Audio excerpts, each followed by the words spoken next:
Saludos amigos televidentes, bienvenido una vez más a este espacio Periodismo y Sociedad que conduce y dirige el buen amigo Andrés Licho Matos, quien por razones ajenas a su voluntad no está hoy con nosotros, pero contamos con un cuarto bate de eso que tenía el equipo de las Estrellas Orientales antes, un Ricardo Calti, un José Vidal Nicolás como es don Isidro Toro y un servidor Lenny Heiliger. Don Isidro, hoy se conmemora un aniversario más de la insurrección cívico-militar de abril de 1965, uno de los principales hechos históricos del siglo pasado. Ahí un grupo de militares y civiles fraguaron una conspiración para deponer al gobierno de facto del triunvirato que había depuesto al gobierno del profesor Juan Bosch, que hay que decir que fue el primer gobierno electo democráticamente, si es que se puede usar esa palabra en este país, democráticamente. Usted como que está un poco... Lo estoy escuchando. Sí. Y usted no me ha dejado ni siquiera decirle buenos días a los televidentes, pero bueno, usted como veo que no llegó hoy democráticamente, con el espíritu democrático, siga en adelante, pues. Entonces decía que esa insurrección decía que el gobierno de Bosch, que había sido el primer gobierno democrático electo tras el ajusticiamiento de Rafael Leónidas Trujillo, apenas duró 6 o 7 meses y fue depuesto por un golpe de estado militar, que luego los militares le entregaron el poder civil a un grupo de ciudadanos encabezado por Donald Rick, creo que Ramón Tapia Espinal, etcétera. Lo importante de esto fue que en las primeras horas la insurrección obtuvo su triunfo, logró deponer al gobierno de facto, pero días después, el día 28 de abril, se produjo la segunda intervención norteamericana al país. Se habla de que fueron 45,000 miembros de soldados estadounidenses. Algunos historiadores dicen que fueron menos, pero en lo que se ponen de acuerdo, vamos a decir que fueron 45,000. Y nada, a partir de ahí la historia es distinta, pero hay que recordar que este es un hecho muy significativo dentro de la historia dominicana, eso de la revuelta que logró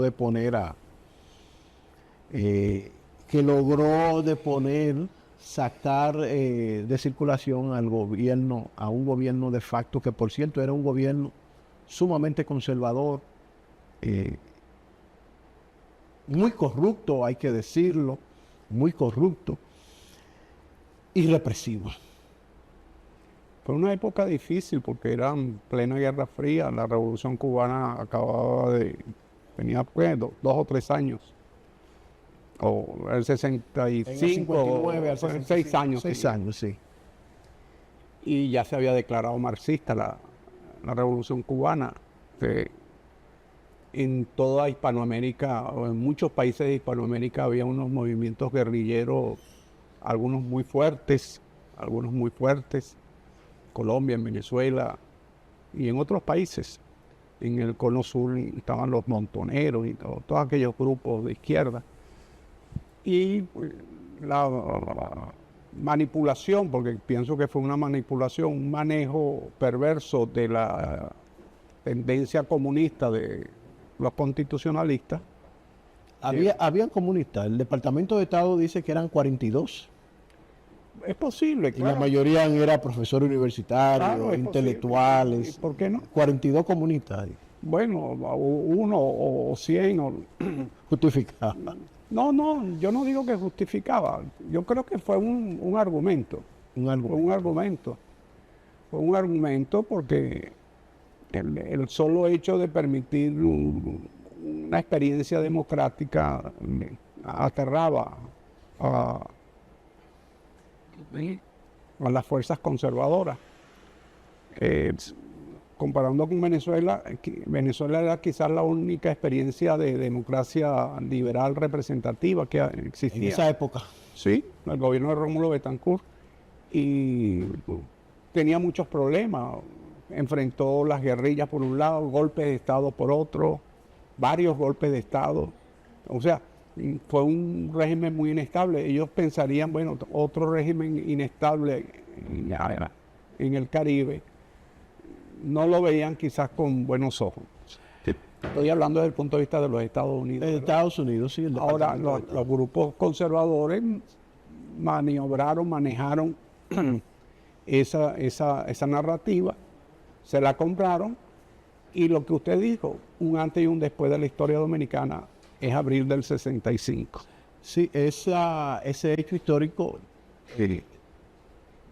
produjo grandes enseñanzas aquí en el país. Yo me imagino que después de eso, los sectores conservadores, encabezados por la iglesia, los militares, un sector del empresariado, no se van a aventurar otra vez a una conspiración de esa naturaleza. Hoy los golpes de Estado se dan con los votos. Y con chanchullo en las urnas. No, llegas con los votos, modificas las leyes, modificas la constitución, vas creando un marco legal que no es nuevo, eso lo hizo Hitler en los años 30 en Alemania. Y generas un marco legal que todo lo que tú hagas está dentro de la ley y vas avanzando y vas carcomiendo la democracia. Incluso se ha avanzado mucho porque se habla también de golpe de Estado blando. Bueno, yo no sé si hay golpe blando o golpe duro, golpe es golpe. Que supuestamente esto surgió de la CIA, donde la CIA hizo un manual que recomienda una serie de medidas para ir socavando las bases. Eso lo hace la CIA, la KGB, todos los... Yo creo que las potencias tienden a ser hegemónicas. La Unión Soviética era hegemónica en Europa Oriental, ¿no? Y no son pocos las manifestaciones de buscar cierto aire de libertad que no lo aplastaron con tanques de guerra. Y lo mismo ocurrió en China. China es una diversidad cultural. Ahí está el Tíbet, lo invadieron y ya. Entonces, no es un tema de la CIA, es un tema de las potencias. Roma... Pero cuando digo la CIA es que se le atribuye a la CIA ese manual de... Claro, ese manual, pero... Que supera, claro, a un manual clásico que escribió un italiano llamado Curso Malaparte. Claro, la técnica de golpe de Estado, de Curso Malaparte. Exacto. Muy clásico eso, ¿no? Claro. Pero está bien, hacía un manual, como lo han usado todos. Yo lo que no quiero que se tenga entendido que la CIA tiene la exclusividad ni del origen ni del uso.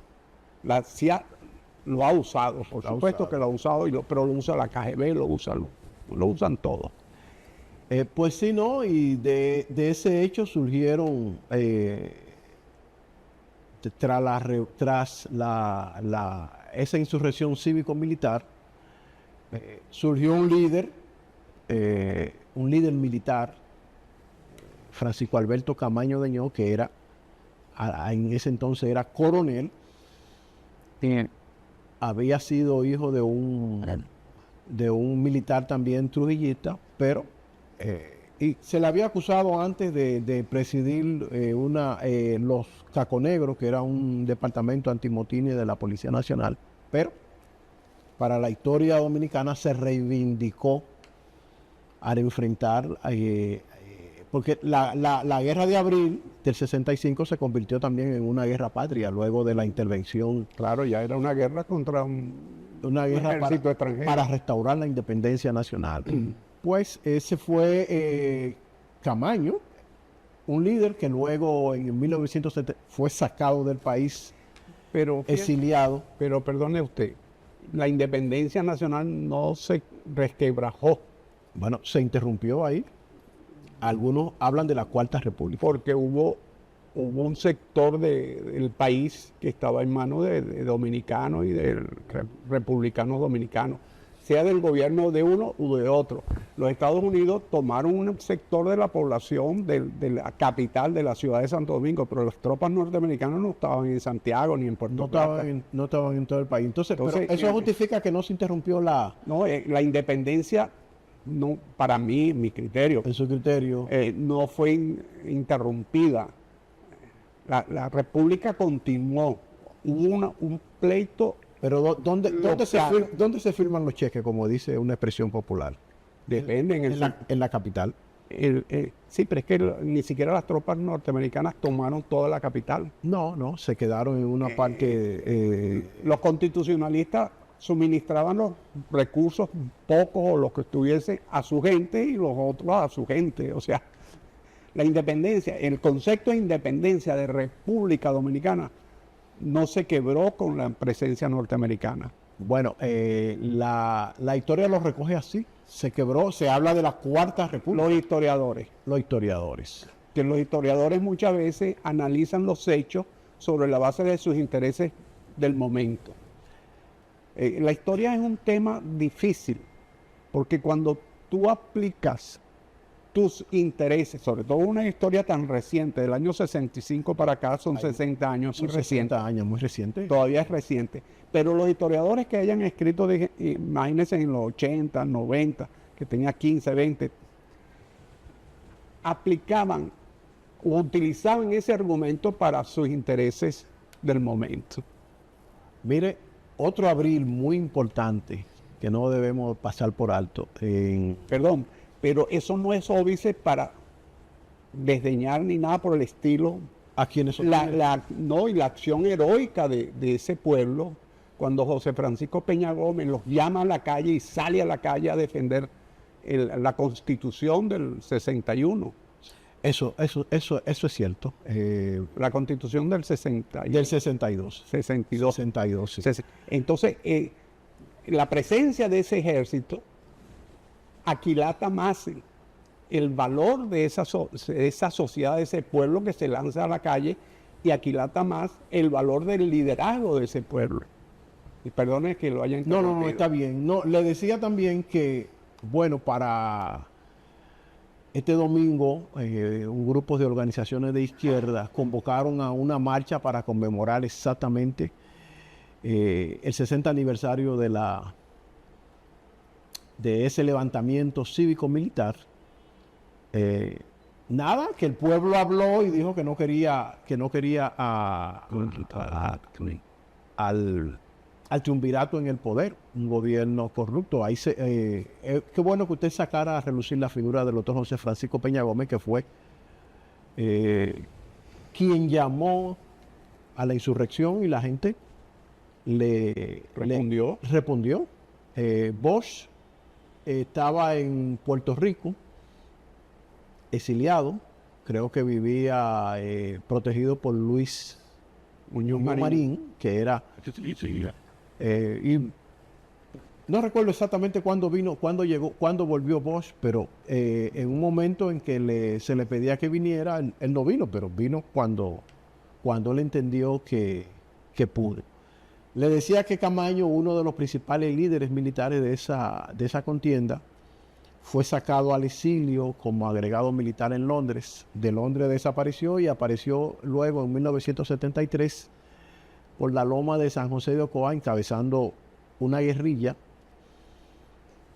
con 8 o 9 hombres que luego fue aniquilada rápidamente. Creo que de esa guerrilla se salvaron 3 hombres: Hanle Hellman, Claudio Camaño y creo que Toribio Peña Jaque, que se perdió cuando el yate, el Black Jack, llegó a Costa Dominicana. Parece que se perdió y llegó a la capital aquí. Hay otro abril del 1984. 84. Luego de terminada la Semana Santa, el pueblo salió a protestar, impulsado por... se habla de partidos de derecha en esa época, se habla de que fueron empujados, que ahí se desató una conspiración entre los reformistas, que supuestamente fue apoyada por los bajos, por Juan Bosch. Ahí murieron casi, más, no recuerdo el número exacto, pero murieron más de 200 dominicanos protestando por eso. Fue una época muy horrible porque Salvador Jorge Blanco lanzó al ejército a la calle para poder controlar la protesta, y todos sabemos lo que es un ejército en la calle. Los ejércitos, como digo, no están formados para lidiar con manifestaciones no públicas. están diseñados para enfrentar para el acto más brutal de los hombres, que es la guerra. Para eso es que están los ejércitos, y ahí no murieron los dominicanos. Nada, entonces, ese fue un hecho que hay que resaltarlo. Hay que resaltarlo. Mire, don Isidro, ¿qué le parece a usted si hacemos una breve pausa? Vamos a una pausa, entramos con el video y vamos a recibir y recibimos a nuestro invitado. Muy importante eso. Adelante.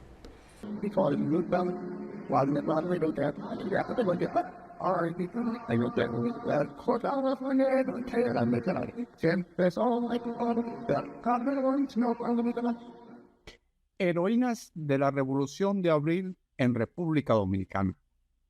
Saludos. La Revolución de Abril tuvo lugar entre el 24 de abril y el 3 de septiembre de 1965 en Santo Domingo, República Dominicana.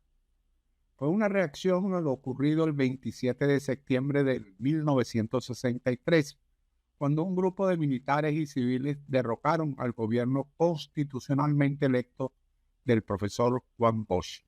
La insurrección del 24 de abril pretendía llevar nuevamente al poder al presidente Juan Bosch. Esta acción política y militar dividió a sectores actuantes entre constitucionalistas y otros quienes eran leales a la poderosa élite que había derrocado al gobierno constitucional. Los leales, ante su inminente derrota, con alegaciones de desviaciones comunistas, solicitaron la intervención estadounidense en el conflicto, que después se transformó en una ocupación de la Organización de los Estados Americanos en el país. En dicha gesta histórica derrocharon valor mujeres y hombres que, defendiendo la soberanía y la dignidad de la patria, ofrendaron mucho sus vidas. En este trazado vamos a recordar a un pequeño grupo de las miles de mujeres que dieron lo mejor de sí en defensa de la patria. Veamos algunas de ellas. Hilda Guatró, militante del Movimiento Revolucionario 14 de Junio y posteriormente del Movimiento Popular Dominicano, MPD, fue una activista estudiantil y se graduó de abogada en la Universidad Autónoma de Santo Domingo. Se integró a la Revolución de 1965 desde el Comando Médico y participó en los combates del Puente Duarte los días posteriores al 24 de abril. Yolanda Guzmán, militante del Partido Revolucionario Dominicano, PRD, y sindicalista. Fue una de las primeras mujeres combatientes caídas en la guerra de 1965. El 2 de mayo, en un paraje de Guanuma, mientras alentaba a los pobladores a tirarse a la calle a luchar contra la intervención, fue fusilada por miembros del Centro de Enseñanza de las Fuerzas Armadas, CEFA, que defendía al gobierno golpista. En Matabares Justo, dirigente del Movimiento Revolucionario 14 de Junio, estudió Derecho en la Universidad Autónoma de Santo Domingo, donde se destacó como dirigente estudiantil. Posteriormente militó en el Partido Comunista Dominicano. En abril de 1965 se incorporó a las fuerzas constitucionalistas y fundó un centro para recibir combatientes heridos cuyos comandos no ofrecían condiciones para su convalecencia. Piqui Lora, guerrillera en la insurrección armada, militante del Movimiento Revolucionario 14 de Junio en 1963, militó en el Frente Juan de Dios Ventura Simón, que operó en las montañas de Ocoa. Sufrió cárcel y exilio, y a su regreso al país en 1965 se unió a las fuerzas constitucionalistas del Comando Central del 14 de junio. Fue instructora militar en la Academia 24 de Abril, abogada y especialista en materia de tierras. Añana Vargas se inició en la lucha contra la dictadura y partió hacia el exilio en 1959, donde se dedicó intensamente a las actividades antitrujillistas. De regreso al país, se integró al movimiento revolucionario 14 de junio. En abril de 1965, combatió con el comando que se estableció en la calle Juan de Morfa, zona donde hubo fuertes enfrentamientos durante la guerra, el cual estaba dirigido por Roberto Duvergé, un dirigente histórico del 14 de junio. Años más tarde, fundó una federación de campesinos para luchar contra los desalojos y por la preservación de la cuenca de los ríos Yuna y Blanco. Venecia Juan, alias La Diablona.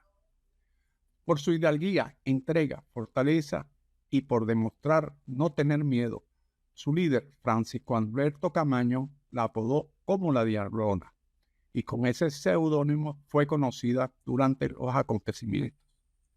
Para la Guerra de Abril, Venecia vivía en el barrio Las Cañitas, y su hogar sirvió de escondite de muchos jóvenes combatientes civiles y militares.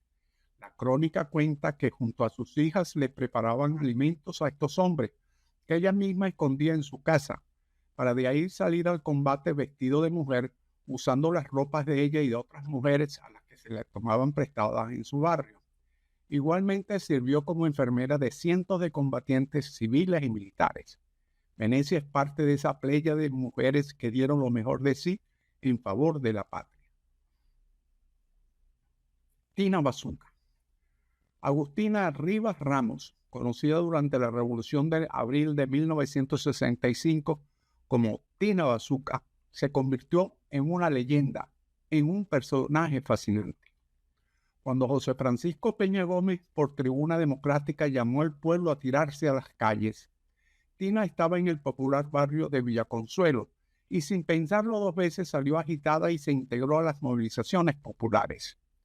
Ya después terminó como parte del legendario comando de Pedro Mena, en el cual participó y se destacó como una aguerrida combatiente. Militarmente se entrenó con los hombres rana, pasó a formar parte de un comando integrado por obreros y algunos jóvenes, hoy intelectuales, entre los cuales estaba el historiador Roberto Casá y el profesor Porfirio García, quien después de la Revolución fue rector de la Universidad Autónoma de Santo Domingo. En la Academia Militar 24 de Abril, Tina entrenaba a los combatientes en el uso de bazucas, siempre acompañada de su fusil M16 y de su pistola 45. Participó en numerosos combates. Estaba presente en la batalla del Puente Duarte y los ataques despiadados del 15 y 16 de junio en la zona constitucionalista. Sus bazucas hicieron estragos y nunca fue herida de gravedad, estando en la primera línea de fuego. Muchas mujeres fueron ejemplo de coraje y dignidad, entre otras Teresita Espaillat, Carmen Durán, Delta Sojo, Sonia Vargas, Brunilda Amaral, Cristinita Díaz, Fiume Bienvenida Gómez Sánchez, Edith Altagracia Ferreira, Ana Josefina Binel Taveras La China, Gisela Antonia Mercedes, Elvira Grecia Johnson Ortiz, Edith Bienvenida Gómez Sánchez, Milagros Concepción, Ibelice Acevedo, Yocasta Prandi, Agustina Rivas Ramos, por solo mencionar algunas de estas valerosas damas. Honor y gloria a quienes dan lo mejor de sí en favor de la patria. Es cuanto, salud, fuerza y unión.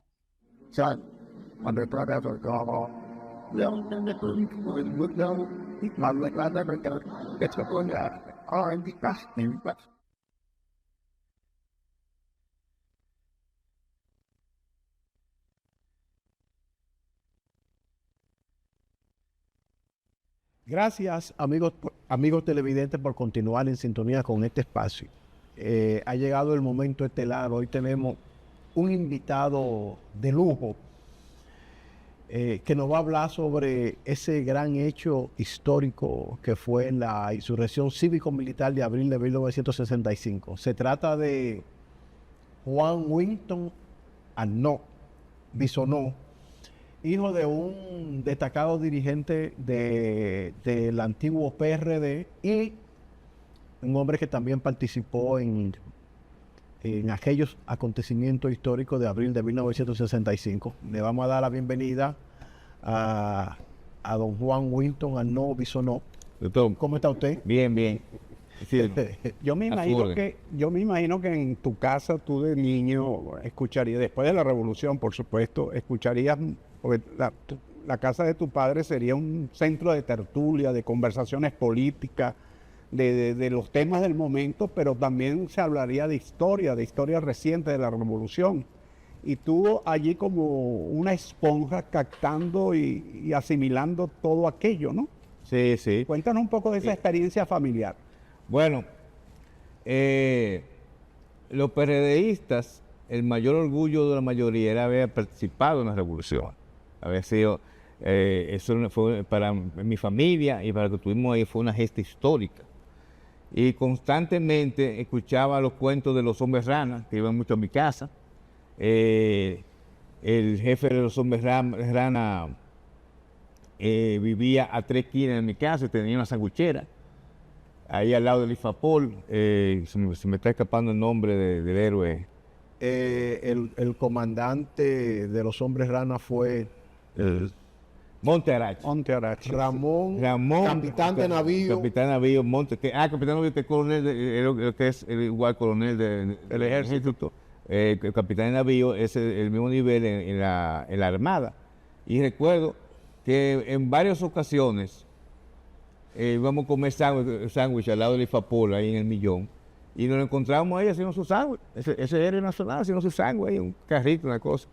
Y una de las historias que más me gustó de él, yo tengo varias anécdotas de él, pero una de ellas fue que ellos estaban esperándose instrucciones, porque lo estamos adelantando, pues, tengo algo que presentarle, pero ellos estaban esperando instrucciones del profesor Bosch como presidente en la academia.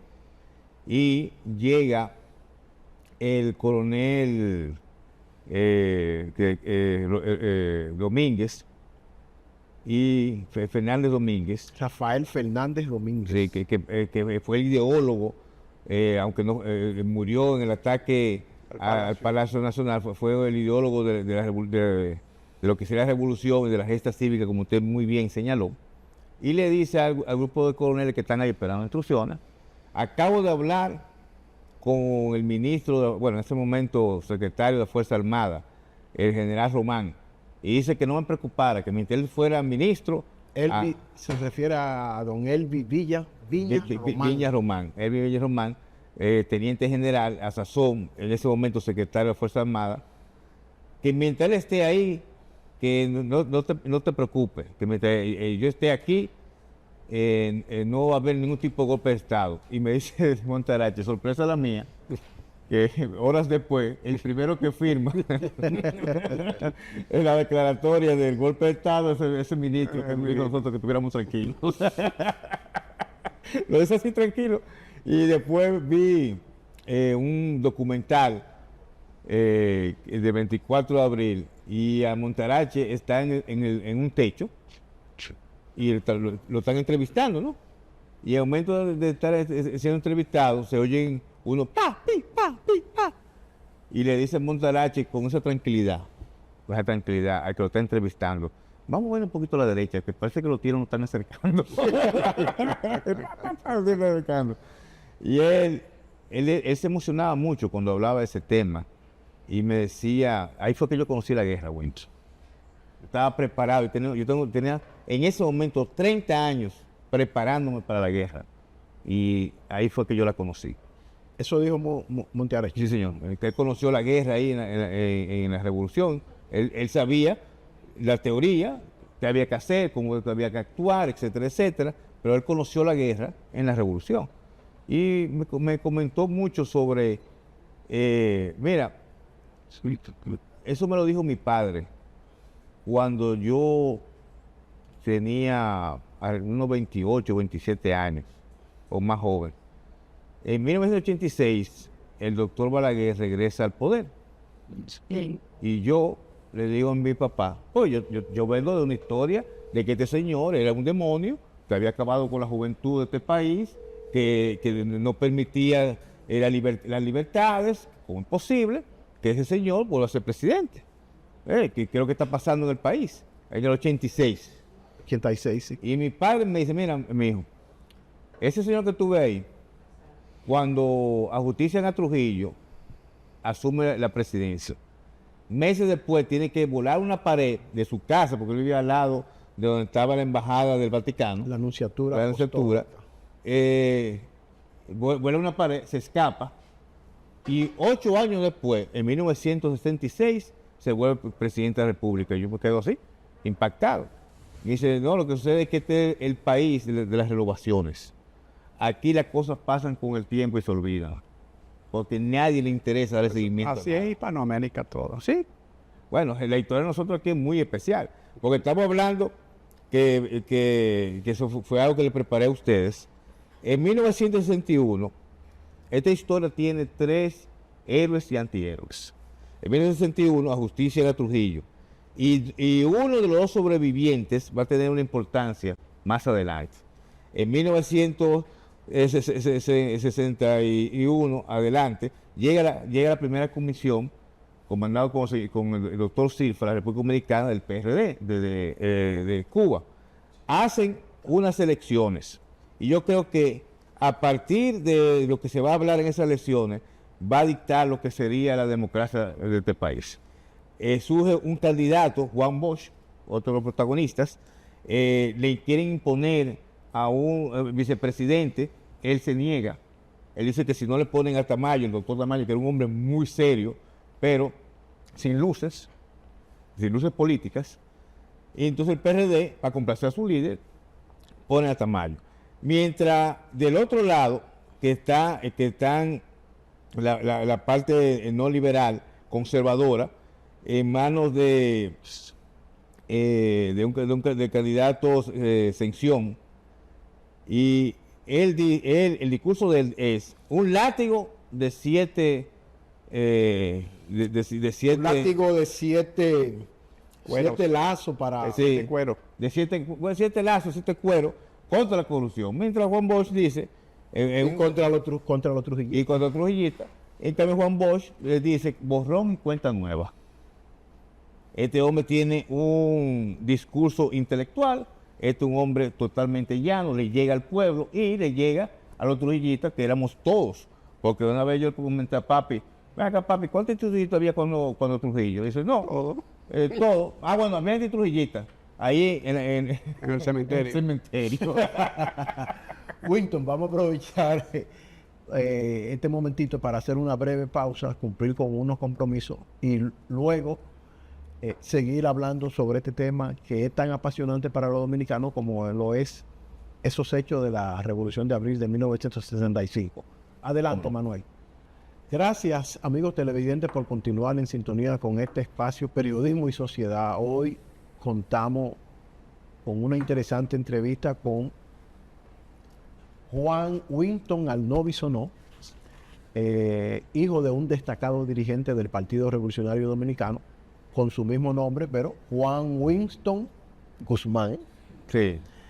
Arnaud Guzmán, sí. Arnaud Guzmán, quien nos va a relatar historia de ese hecho oída directamente por su padre. Sí. Se había quedado con 3 etapas de la historia.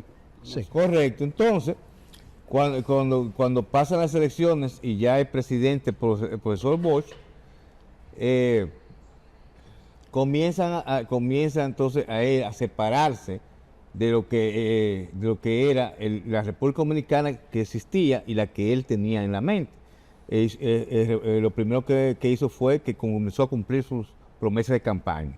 Modifica la Constitución, que es la más liberal hasta la época de la Constitución del 63, crea la reforma agraria, comienza a quitarle tierras a los latifundios y prohíbe el latifundio, y va creando dentro que ya había una especie de conflicto con el padre laico, que fue el primer gran debate político conocido en la República Dominicana, en la cual él demostró que él no era comunista.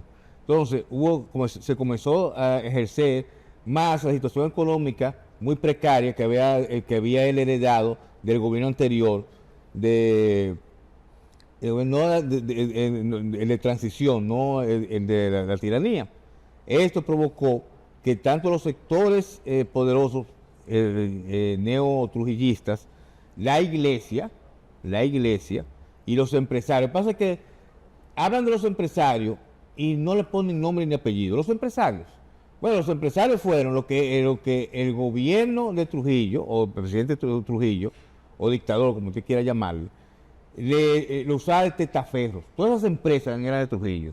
Pero lo ponían a nombre de fulano, Después de muerto Trujillo se quedaron con las empresas. Entonces, Juan Bosch intentó recuperar esas empresas, creando una situación de enemistad entre ellos. Inclusive al padre de Peinado le quitaron una finca, haciendo que esa familia odiaran a Bosch hasta el día de su muerte. Hay un axioma: con mis cuartos no te metas. Exactamente, y con los ricos es así. Tú puedes hacer lo que tú quieras, pero con el dinero, cuidado con eso. Bueno, esto creó una situación en la cual se colocó al presidente del gobierno en una especie de aislamiento. Entonces yo recuerdo que mi papá me contó que yo le dije: ven acá, viejo, pero ¿qué fue lo que pasó? ¿Por qué a Bosch no tomó las medidas que tenía que tomar? Bueno, porque el presidente Bosch era muy ingenuo y se pasaba de civilista. A él, un grupo de coroneles lo invitaron a reunirse con él días antes del golpe de Estado. Y él se reúne con estos coroneles, si no me equivoco, no fue en San Isidro, sino en la academia, pues San Isidro estaba controlada en la academia. Y esos coroneles le advierten al presidente lo que está sucediendo y que tiene que tener mano dura contra esa persona. Entonces él, en una locución más adelante, le cuenta al país y le dice: usted está prohibido que los militares deliberen. O usted es un militar que actúa en política o un político que actúa como militar. Yo no puedo engendrar una dictadura para un grupo y una democracia para otro. ¿Qué hacen estos muchachos? Bueno, se repelan. Bueno, ahí el problema, se repelan. Y más adelante tiene una reunión con un grupo de militares y tiene información de que en ese momento coronel y luego general Wessing estaba conspirando. Y me dice mi papá que con el poder de un presidente no se relaja. Ahora, él había hecho una constitución en la cual el presidente le hacía sugerencias, oigan bien, creo que el artículo 63 o 64, le hacía sugerencias al Ministerio de las Fuerzas Armadas, bueno, a la Secretaría de Fuerzas Armadas, del Ministerio, para que saquen de las filas después de coronel, después de capitán, para que salgan de la fila. Entonces, él está sugiriendo que saquen a Wessing que está conspirando contra él, y el ejército y la Fuerza Armada y la Armada le dice al presidente: no, nosotros no podemos hacer eso. ¿Oye? Ironía de la historia, esos mismos que contribuyeron al golpe de Estado. A partir de ahí, ya que tumbarlo. Sí, pero para que tú veas lo que es la ironía de la historia que tú hablabas ahorita. Esos mismos, Wessing y otros, Wessing a través de su partidos que ya no demócratas, fue lo que aparecieron en el llamado Frente Patriótico, unido apoyando a Bosch. El acuerdo apoyando a Leonel Fernández, que era pero espérate. Pero para que tú veas lo que es la ironía de la historia. Entonces ahí estaba Donald Rick, estaba Balaguer. Claro, que fue presidente de Triunvirato. Yo por eso te dije que tenía una historia interesante. Eso. Entonces, tumban al presidente Bosch. ¿Qué pasa? Ya te conté la anécdota de que el coronel Domínguez le habían garantizado que no vea. Quien secuestran al presidente, el coronel Fernando Domínguez decide entrar al palacio para rescatar al presidente, y el presidente Bosch dice: no, en mi gobierno no va a haber un derramamiento de una gota de sangre. sacan y permiten que el coronel acompañe al presidente, el jefe de su escolta, y lo montan en un bote y lo mandan para Puerto Rico. Adivina quién es que escolta por parte de los conspiradores al profesor Bosch. O, más atrás, el único héroe nacional que quedó vivo, que participó en el asalto, porque hubo otro que también quedó vivo pero no participó, Inver Barrera. Inver Barrera que acompaña a Bosch a Puerto Rico. Que luego encabezó el llamado Gobierno de Reconstrucción Nacional. Ahí vamos. Ahí vamos. Se comienza la Queda conspiración. un par de minutos. Sí. Ah, bueno.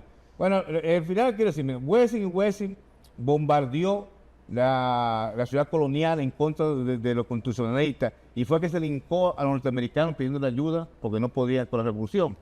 Más adelante, en el 73, es llevado por Joaquín Balaguer, esa figura que llegó a ser presidente después de salir corriendo, y le quita la ropa delante de todo el mundo y lo saca como exiliado a España. Y 6 meses después, junto con Bosch y José Francisco Peña Gómez, forman, siendo el candidato vicepresidencial, estando en el exilio de don Antonio Guzmán Fernández, y forman el Acuerdo de Santiago. Más adelante, regresa al país, sigue con su partido que ya no es demócrata, y es Balaguer el que le quitó la ropa, que en el 86 lo hace ministro de las Fuerzas Armadas. Eso de las anécdotas de historia. Tú olvidaste una faceta del general Wessing y Wessing, que fue No olvidé que que participó en una conspiración junto con el Partido Movimiento Popular Dominicano. Y no, lo acabo de decir, cuando le quitaron la ropa delante de la gente. Sí. Balaguer lo mandó a buscar. Ahí está, obviamente. Y Él era- exiliado en España recibía a todos los dirigentes de izquierda que salían deportados del país. Mira, no nos queda más tiempo Ujú. Qué pena. y te vamos a dejar la invitación abierta para que en otra oportunidad no muy lejana tú puedas estar con nosotros. ¿Cómo no? A ustedes, amigos televidentes, gracias por mantenerse atentos a este espacio y nos vemos mañana en otro espacio de periodismo y sociedad.